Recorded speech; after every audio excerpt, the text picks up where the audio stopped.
And I just want to let you know, Joe, that if you do start a war and their people start getting slaughtered over here, it's not going to be like Mexico where they could just cover it up because it was 100 years ago. If you start killing people from North Korea or Cambodia or Laos or Khmer, any of the Khmerian regions, if you start killing any of their people, Joe, because you're going to say that the coronavirus came from there and that they are responsible for something that most likely was done because of Donald Trump, and you know it, because we're the largest terrorist organization in the world and we murder people needlessly and all the time. I'm telling you, Joe, if you hurt those people over there, Joe, you listen to me, dude. Your infrastructure is so weak here. They've taken pictures of so many things here in your country. They can shut you down all over. And your grid is so weak.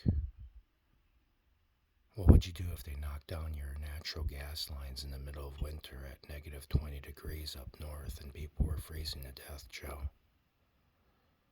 What would you do if there was suddenly a blackout in the middle of summertime when it's 100 degrees in Chicago and the grid's offline, Joe? What would you do if they stopped buying your products, Joe?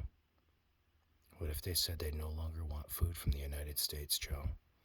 That it's filled with bad stuff, that they've been putting GMOs into it to change the minds of people around the world, organically writing it in. What if they made up lies about you too?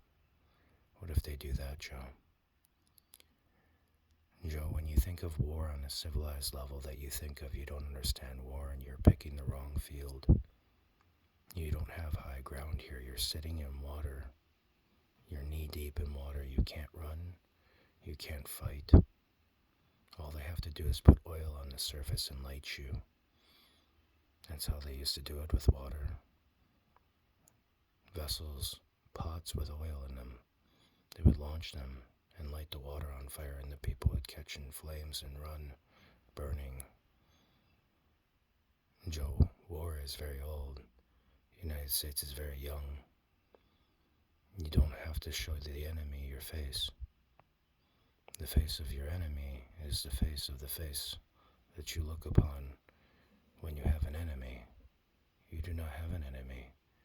You are making enemies, but for no good reason. Is it good to have enemies?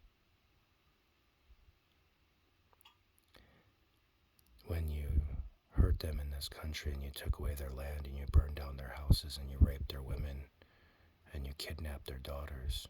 I read about that too. And your soldiers were not giving them food on purpose and trading food to them down on the Texas bases.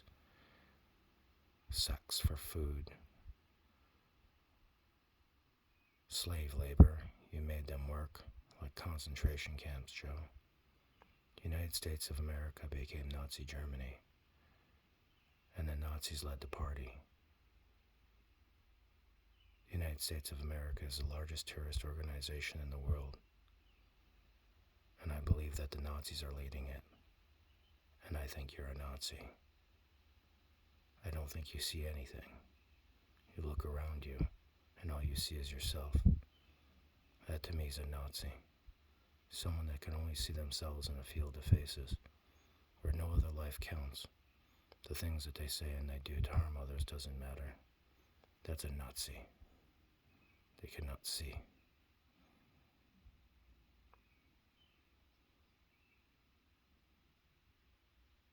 That's why we used to have hogs. Hogs will eat anything.